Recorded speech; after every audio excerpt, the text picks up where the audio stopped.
We are literally at a position where collectively, working in harmony, we can do most of the things that, and take the responsibilities, which in the past have been attributed to the great deities of the past. I think the golden age is ahead. It's the golden age of humanist science, humanist technology, pagan science, pagan technology, high tech, high touch. There's in every field there's I think that you could float through all those impressive list of places in which there were breakthroughs, one after another, and flip planes that fast, you know, because you rest nowhere. And so if from that place, it all is this incredibly creative act, and you can do anything and you can play any way you want to. But the place we share is the place that stands nowhere. Not the place that's caught in the spirals that involve intellectual advance or now we know it, so on. That's all like little ripples on the ocean. Or another way to put it,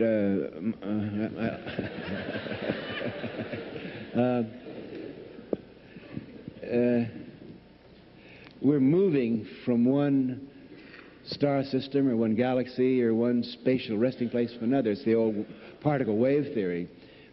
We jump the void, and when we're in that void, we're together, and we may land on different planets, different lobes of the brain. There's no getting away from the fact that it's all on-off, void structure, form structure.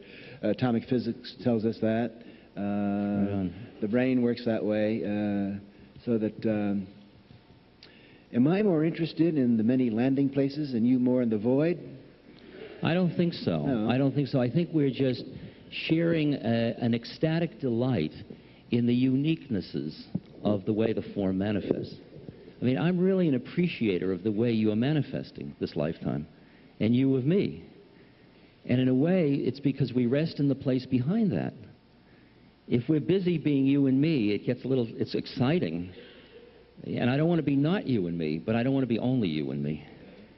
Okay, that's all. I think we've escaped that trap. I think we do most of the time. I know nothing about the future. On the other hand, there are very fascinating differences between us. And to say this is not to make invidious, that's the glory and the wonder of it.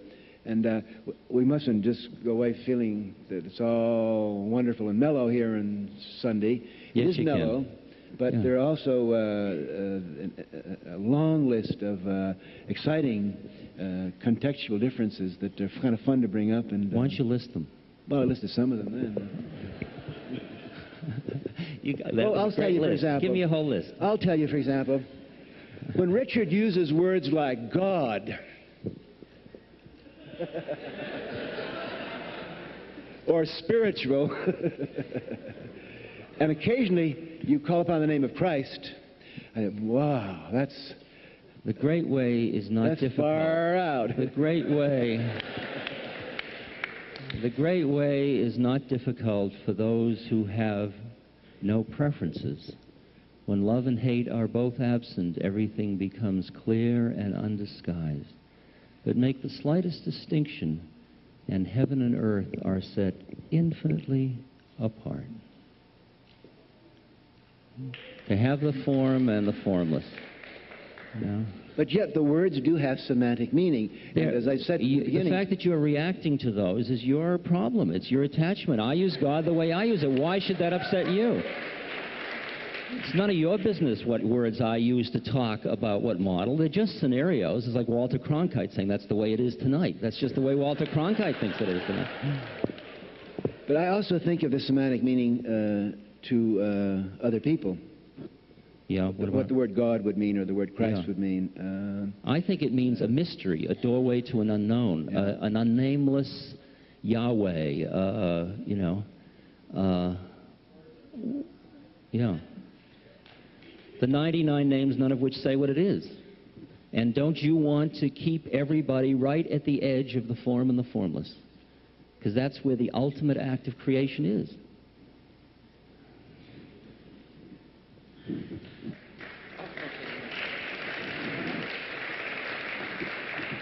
For some people, God is a total drag, and for other people, it's a doorway. And I just send out as many doorways as I can, because all the doorways lead to the same place as far as I'm concerned.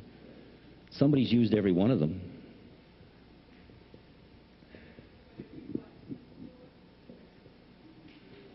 I think that it's our duty as explorers and as frontier scouts for our species to invent new terminology. We don't say, well, I went out in the spaceship and I climbed the mountain and I went over the hill and I found this incredibly new terrain, and I'm going to call it God. You know, let's call it, you know, New Jersey.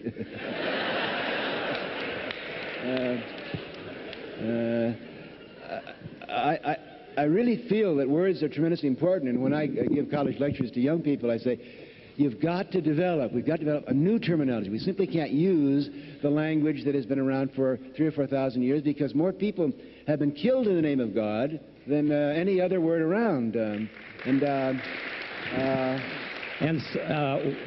How many have been about to be killed by science?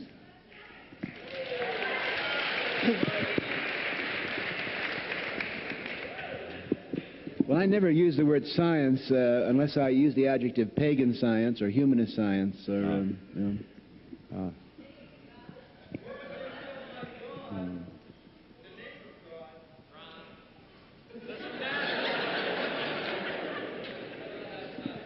It's like a symphony orchestra out here of images.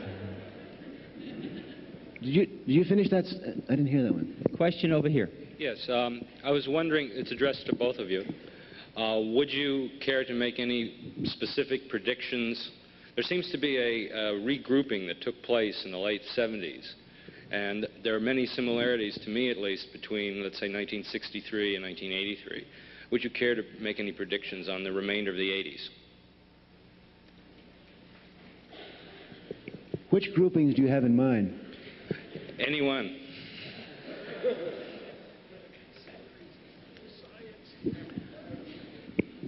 I'm very uninterested in the way in which shared awareness manifests, whether it gets groupy or not. I mean, what I experience is what I'd call a Martian takeover of a shared awareness that when you meet somebody, you can look them in the eye for a second, and you know, they know, you know, they know, and there we are.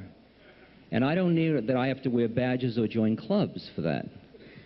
So I'm not sure whether mass movement, in the sense that I don't think numbers is necessarily the only, that's power, is the only, worldly power is the only way social change comes about. I mean, I really feel it's much more interesting than that, much more so. So, you know, he's talking about the 80s. Do you vote? Yes. You do?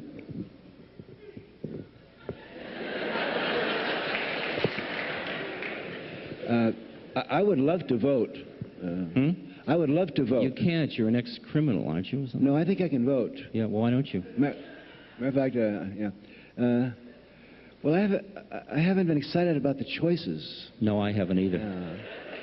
And I felt that not voting... I don't think the political arena is where social change occurs. Yeah. It follows. It always comes later.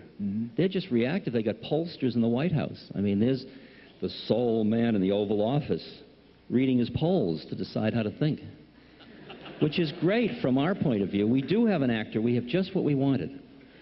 All we have to do is accept the responsibility for the programming.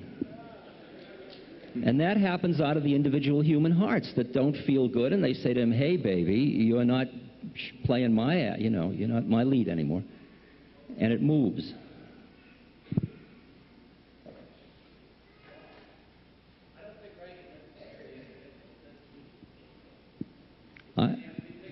I think Ronnie listens to Nancy, and Nancy listens to Ronnie, and sometimes through them they listen to some human heart that beats in there. Yes. And that's the channel through as far as I'm concerned. I generally, in lectures, I think am much more assertive and aggressive. I make fun of Reagan, and I don't, you know, make love to Caspar Weinberger. I feel that it's my function, rightly or wrongly, to, as an Irish storyteller,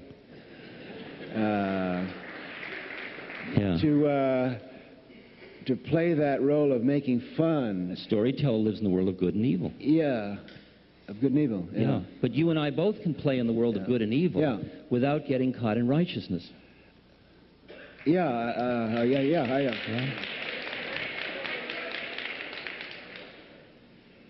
So I tend to be probably much more abrasive than you, and I stir but up I more. See that as just a different form. I don't see it as better or worse. But I stir up too. I connect people who have seen each other as opponents and say, I'm going to say no to you, Caspar. I'm going to stop you if I possibly can, but I'm not going to put you out of my heart. And that means something. That's opening a gate that's been closed for too damn long. I agree with that. I spent about 4 years in prison and 2 years in exile, and I have papers, you know, freedom of information stuff on what the government was doing. They were really following all of us around. They were really doing rather dirty tricks to us during that period. And yet, I am always prepared when I meet a guard or a prison official or an ex-sheriff or anyone from the past. The first time I meet them and they walk in and I look in their eyes, I'm ready to start right over again. Great, beautiful. As an example of that, I spend quite a bit of time these days debating with my absolute worst enemy, G. Gordon Liddy. And I find this extremely interesting that I'm wearing him down. Really? Yeah. Really? I'm mellowing that mother out. And, that is guts ball, I'll tell you. He sometimes complains both privately and even publicly that if this goes on, but you're not actually, he's going to be out of a job because his job is being a bad guy. I understand, but you see, the way you're not opponents is you both work for the same lecture agent. See, you're collaborating to compete, and you're both conscious at both levels. So you're good sports in that sense. Because if he was just busy being the bad guy, he wouldn't play with you. I totally agree with you. Okay, go ahead. And to support your position, which is a very radical love position, tossing love bombs in public, I've had three interesting experiences just this week. Yeah. One is to come to Harvard and to have David McClellan, who fired us, lovingly reintroduce us. Then last week, the publicist for my book said, listen, it would be wonderful if we could get a review of your book from the Prison Wardens magazine. And I said, is there such a thing? So I called Sacramento State Capitol and said, where's Ray Procunier now, who is the Director of Corrections for the state of California? He ran 20 prisons, 18 of which I was fortunate enough to inhabit. And I finally tracked him down. He's now the Commissioner of Corrections for the state of Virginia. So I called him. We got on the phone. He said, Timmy, my boy.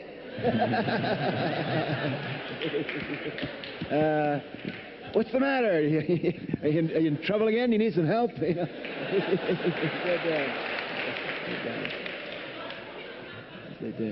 You're the favorite prisoner that ever escaped from my prison. I said, well, look, Ray, I need a blurb for my book.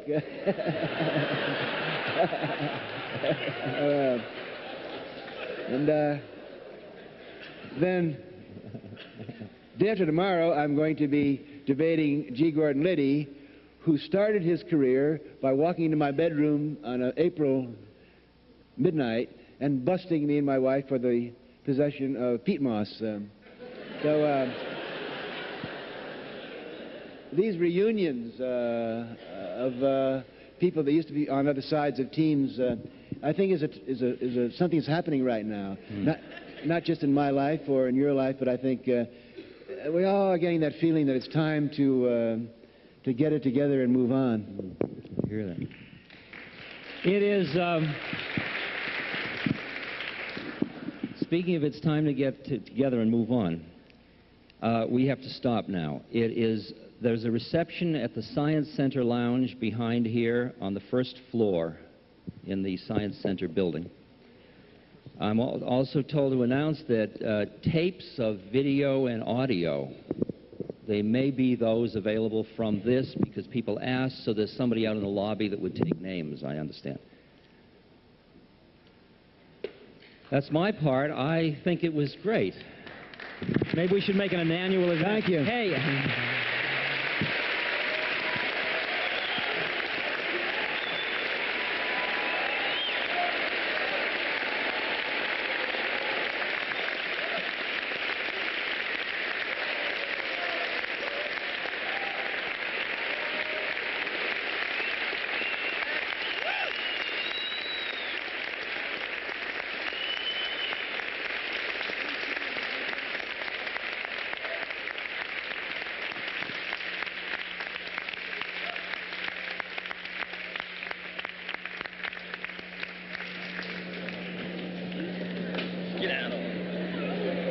From within and from without, the somatic galaxy.